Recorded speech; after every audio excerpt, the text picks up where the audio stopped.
நம்ம எல்லாருமே சினிமாவில் தான் ஜெயிலை பார்த்துருப்போம். ஆனால் நிஜ வாழ்க்கையில் ஒரு 4 செவத்துக்குள்ளே நீங்கள் தனிமையாக இருக்கிறத நினச்சி பார்த்தாலே நம்ம உடம்புலாம் அணுக ஆரம்பித்தோம். எந்த ஒரு தப்புமே செய்யாமல் ஜெயிலில் வாழ்கிற கைதி மாதிரி நீங்கள் வாழணுன்ற ஒரு வாய்ப்பு கிடைச்சா இப்போ நீங்கள் பண்ணுவீங்களா? தெலுங்கானா கவர்மெண்ட் என்ன பண்ணியிருக்காங்கன்னா, ஹைதராபாத் பக்கத்தில் இருக்க ஒரு பழமையான ஜெயிலை ஒரு மியூசியமாக மாற்றி ஃபீல்டு ஜெயில்னு ஒரு ஸ்கீமாக கொண்டு வந்திருக்காங்க. அதில் பார்த்தீங்கன்னா 1000 ரூபீஸ்க்கு 12 ஹவர்ஸும் 2000 ரூபீஸ்க்கு 24 ஹவர்ஸும் ஒரு ஃபுல் ஜெயில் எக்ஸ்பீரியன்ஸை அங்கேயே ஸ்டே பண்ணி தங்கலான்ற மாதிரி இப்போ ஹோல்ட் பண்ணியிருக்காங்க. ஆனால் அங்கே என்ன ஒரு ட்விஸ்ட்னா, நீங்கள் அங்கே போயிட்டீங்கன்னா ஒரு ரியல் கைதியை மாதிரியே அவங்க ட்ரீட் பண்ணுவாங்க. ஃபுட்டோ இல்லை அதுக்கான ப்ரெஷர் ரூல்ஸோ எல்லாமே ஃபாலோ பண்ணுற மாதிரியும் கொடுத்துருப்பாங்க.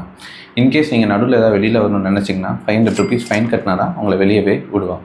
இந்த மியூசியத்தில் வெறும் எக்ஸ்பீரியன்ஸ் மட்டும் இல்லாமல் ஜெயிலோட ஹிஸ்ட்ரியும், அதே மாதிரி ஒரு தவறு செஞ்சால் என்னென்ன கடுமையான தண்டனை இது முன்னாடி பாஸ்ட்டில் நடந்திருக்கும், இங்கே எப்படி கொடுப்பாங்கன்ற மாதிரியும், இப்போ உங்களை பற்றி ஒரு செல்ஃப் ரிஃப்ளெக்ஷன், ஒரு ஃப்ரீடமோட ரியல் வேல்யூ என்னன்றதுமே இந்த மியூசியமில் அதை எக்ஸ்பீரியன்ஸ் பண்ணலாம். இந்த புதுமையான முயற்சியை பற்றி நீங்கள் என்ன நினைக்கிறீங்க? கீழே கமெண்ட் பண்ணுங்கள். உங்களுக்கு இந்த வீடியோ பிடிச்சிருந்துச்சுன்னா லைக் பண்ணுங்கள், ஃபாலோ பண்ணுங்கள், சப்ஸ்கிரைப் பண்ணுங்கள்.